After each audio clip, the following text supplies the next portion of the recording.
Imagine this.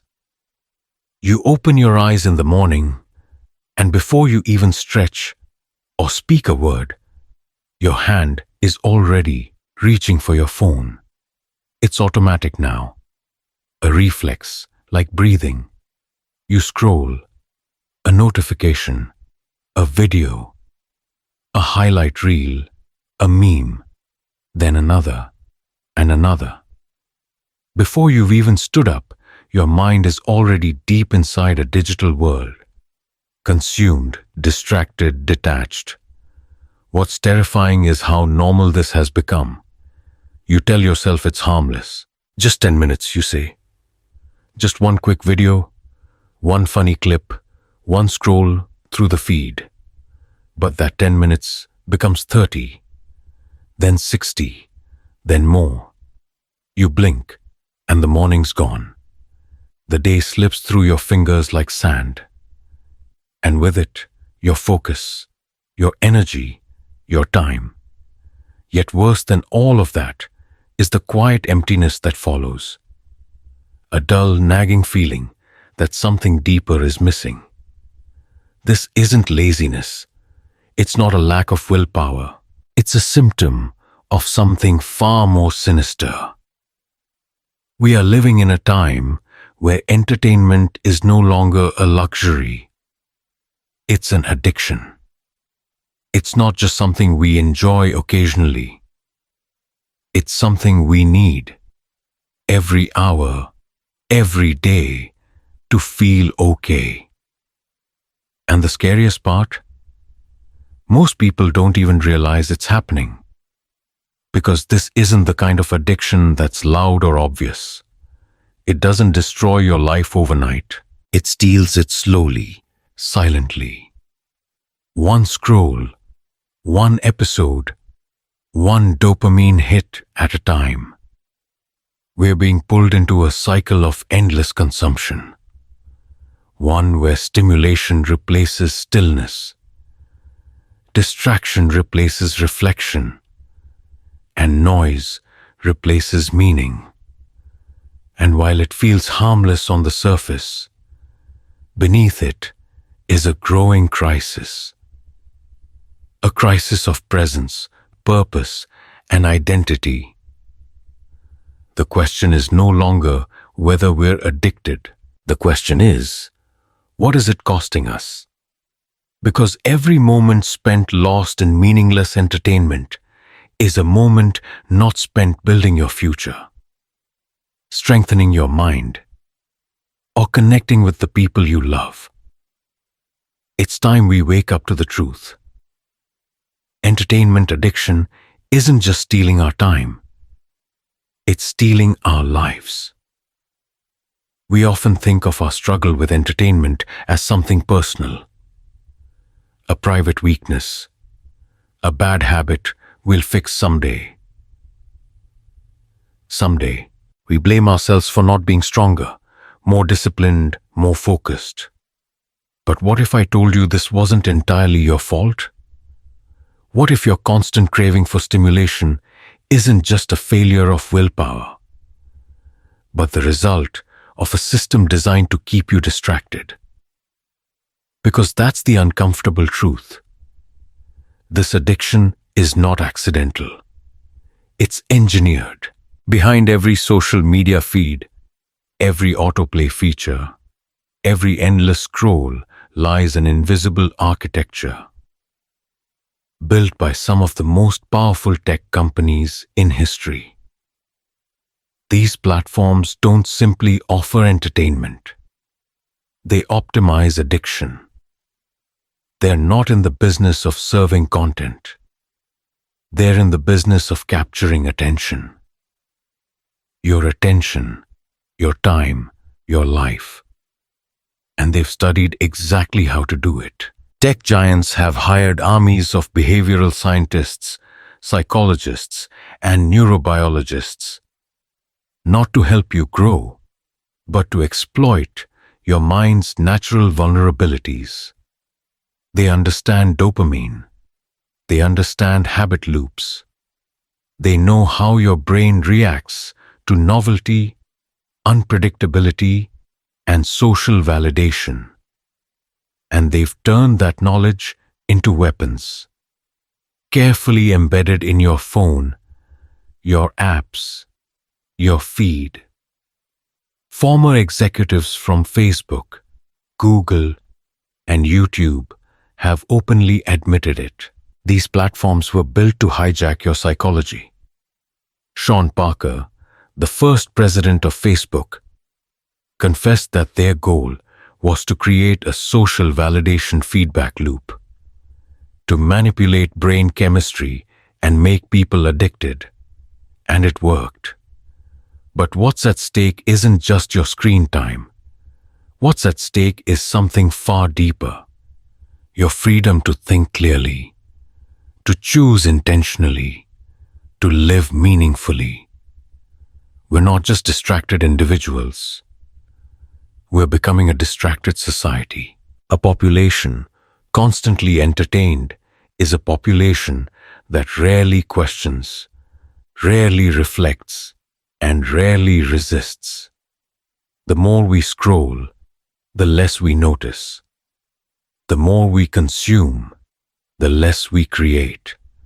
And in that silence, that stillness of thought, those in power operate freely. This is not just your struggle.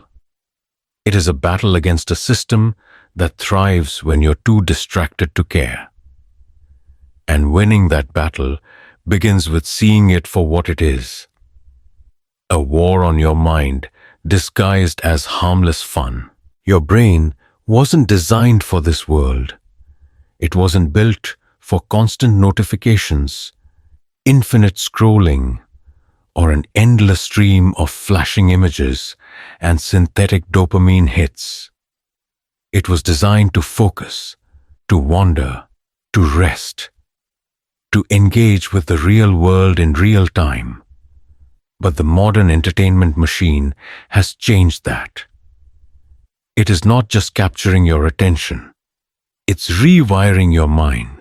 Every time you get a like, a new video, a viral clip, your brain rewards you with a hit of dopamine, the chemical of pleasure, motivation, and reward.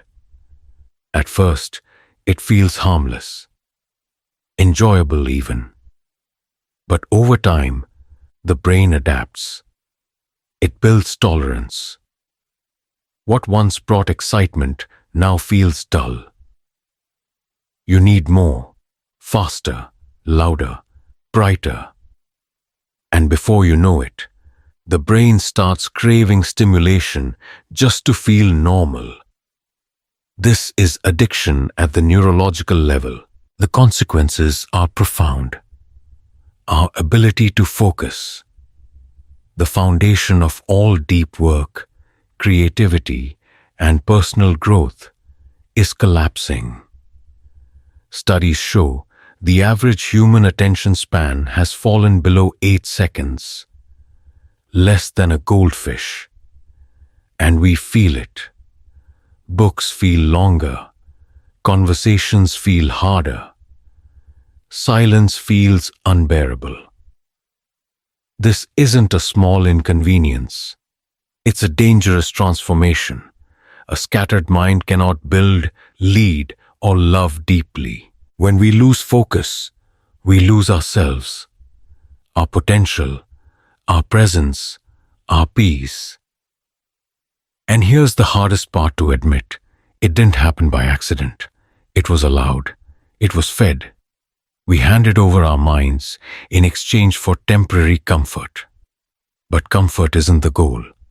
Clarity is, presence is, power is. And to reclaim them, we must first understand. Our brains are being rewired, but they are also remarkably capable of being ren.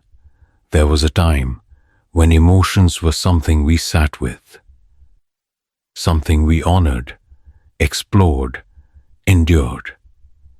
Sadness signaled reflection. Boredom sparked creativity. Restlessness led to change. But in today's world, Emotions have become enemies to escape. And our escape route is always the same: entertainment. We no longer feel sadness. We scroll past it. We don't process anxiety. We binge it away. We don't confront boredom. We drown it in endless digital noise. Each time we choose stimulation over stillness, distraction over discomfort, we lose a little piece of ourselves. Not all at once, but slowly, quietly, over time, and eventually, we go numb. This is the cost no one talks about. Not just the hours lost, not just the attention scattered, but the emotional deadening that comes when we train our brains to avoid anything real. When every feeling is muted by a screen, real life begins to feel muted too. A walk in the woods, a heartfelt conversation, a quiet moment alone. They no longer satisfy. We need bigger, faster, louder to feel anything. Psychologists call it the dopamine deficit state, a condition where the brain, overstimulated for too long, loses its sensitivity to normal pleasures. We stop laughing as easily. We stop crying as deeply. We drift through life with glazed eyes and restless hearts. Not because we're broken, but because we're overfed and undernourished. We were never meant to live like this. Emotions are not inconveniences. They're signals, teachers, pathways to growth. But if we're constantly escaping them, we're also escaping the very experiences that make life rich, meaningful, and real. To heal, we must stop numbing. We must learn to feel again. And that begins by turning down the noise. There's a quiet tragedy unfolding in our society. Not loud, not violent, but devastating all the same. It's the slow erosion of our ability to think for ourselves. Many believe entertainment is harmless. Just fun. Just a break. But what we fail to realize is that every piece of content we consume shapes us. Every storyline, every meme, every viral trend becomes a whisper in the background of our beliefs. And over time, those whispers become our inner voice. We stop asking questions. We start adopting opinions we didn't earn. We confuse repetition with truth and popularity with wisdom. In a world saturated with content, critical thinking becomes optional and eventually extinct. This isn't accidental. Much of modern entertainment is designed not just to distract, but to influence, to shape narratives, to guide what we value, what we believe, what we fear. And the more entertained we are, the less we notice. The more distracted we become, the more passive we are. We stop participating in our own reality and instead consume someone else's version of it. The result? A generation more connected than ever, but less conscious than ever. We live in a sea of opinions, yet struggle to form our own. We absorb information, but rarely challenge it. We've become easy to entertain and easier to control. Neil Postman once warned that the greatest threat to freedom wasn't tyranny, but distraction. Not a boot on the neck, but a screen in the hand. Because when a population is too entertained to think, it becomes too numb to act. If we want to reclaim our independence, not just politically, but mentally, we must step back from the noise and reawaken our minds to think, question, and choose with clarity. Behind every endless scroll, every autoplayed video, every viral trend that pulls you deeper into digital escape, there is intention. Your addiction isn't just a byproduct of modern life. It is a product in and of itself, engineered, packaged, and sold. Because what feels like innocent fun to you is a business model for someone else. The question we must ask, the one too few are willing to confront, is this: who benefits from a distracted society? The answer is as ancient as it is modern. Centuries ago, the Roman Empire used a tactic known as bread and circuses. Keep the people fed and entertained, and they won't question the empire. They won't rebel. They won't think. It worked then. And it works even better now. Because today's circus is portable, personalized, and always on. Governments, corporations, media giants, they all benefit from a public too overstimulated to think clearly. A citizen glued to their screen is less likely to protest, less likely to ask hard questions, less likely to challenge power. They become predictable, manageable, submissive. Modern control doesn't require force. It doesn't need chains or walls. It just needs you to be constantly entertained, just distracted enough to forget your own power. Aldous Huxley foresaw this in Brave New World, that the future wouldn't be ruled by oppression, but by pleasure. That we would be drowned not in fear, but in amusement. Not in silence, but in noise. And today, his warning plays out in high definition. One binge, one reel, one mindless scroll at a time. And let's be clear, your time isn't just being wasted, it's being monetized. Every second you give to a screen is a second someone profits from. Every moment you're distracted is a moment they've won. Not just your attention, but your potential. The truth is hard, but necessary.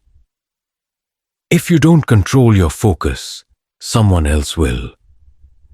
And the cost isn't just productivity.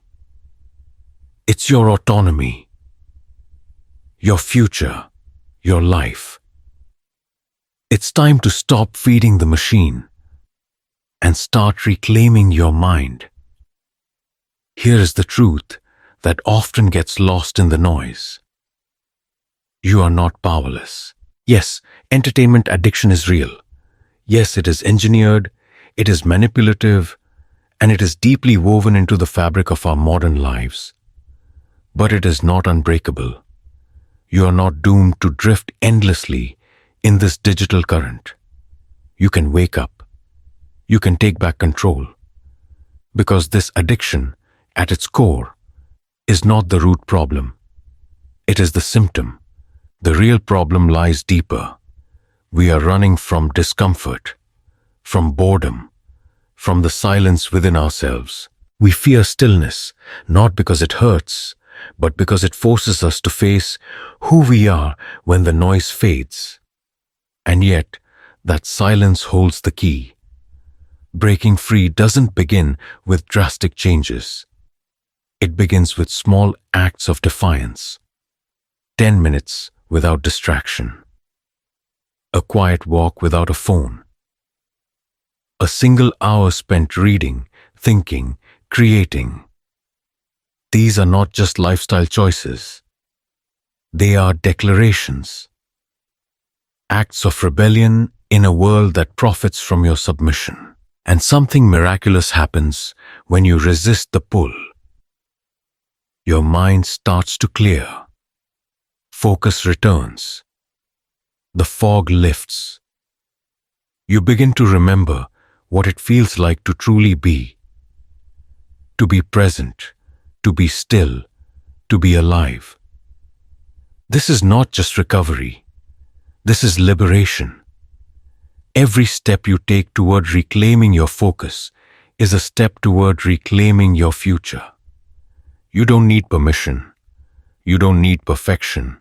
You just need to begin. And keep choosing clarity over chaos, presence over escape. The spell can be broken. And when it is, you'll wonder how you ever lived in the trance. This was never just about entertainment. It was never only about cutting back on screen time or consuming less content. At its core, this is about something far greater, something sacred, your life. Because every moment you give away to distraction is a moment you never get back. And when you begin to tally the hours, the days, the years lost to passive consumption, you begin to see the true cost. Not just wasted time, but wasted potential. What could you have built in that time? What relationships could have deepened? What version of yourself might have emerged if your energy had been poured into growth, not numbed by stimulation? This is the quiet tragedy of our age. A generation rich in information but poor in purpose. A society fed by endless entertainment but starving for meaning. And yet, buried beneath the noise, the power to choose differently still remains. Reclaiming your life begins with a decision to stop surrendering your attention to systems that don't serve you, to stop trading your presence for convenience, to live deliberately, not automatically. It's not about perfection, it's about direction. Every time you choose stillness over scrolling, creation over consumption, clarity over chaos, you are reclaiming what the world tried to take: your agency, your focus, your fire. You were not born to be a spectator. You were meant to live, to lead, to shape, to love. Fully awake and fully present. So now the question becomes painfully simple. What will you do with your time, now that you know the truth? Because the moment you stop running from life, you start becoming who you were meant to be, in a world that profits from your distraction. Paying attention is an act of rebellion. The lesson is clear. Your time, your focus, your presence, these are your most valuable assets. And yet, they're constantly under attack by systems designed to keep you passive, entertained, and disconnected from your own potential. But you don't have to live on autopilot. You don't have to be another scrolling soul numbed by noise. The first step is simple, yet powerful. Pause. Turn off the screen. Sit in the quiet. Let your mind feel boredom, discomfort, even restlessness. Because these are not your enemies. They are the doorways back to self-awareness, creativity, and purpose. Start reclaiming your life by taking back your attention. Be intentional with what you consume. Replace distraction with creation. Choose depth over dopamine, presence over passivity. You were not made to watch life from the sidelines. You were made to live it with clarity, conviction, and heart. So ask yourself honestly, what would your life look like if you gave your best attention to the things that truly matter? And then, start living like that answer matters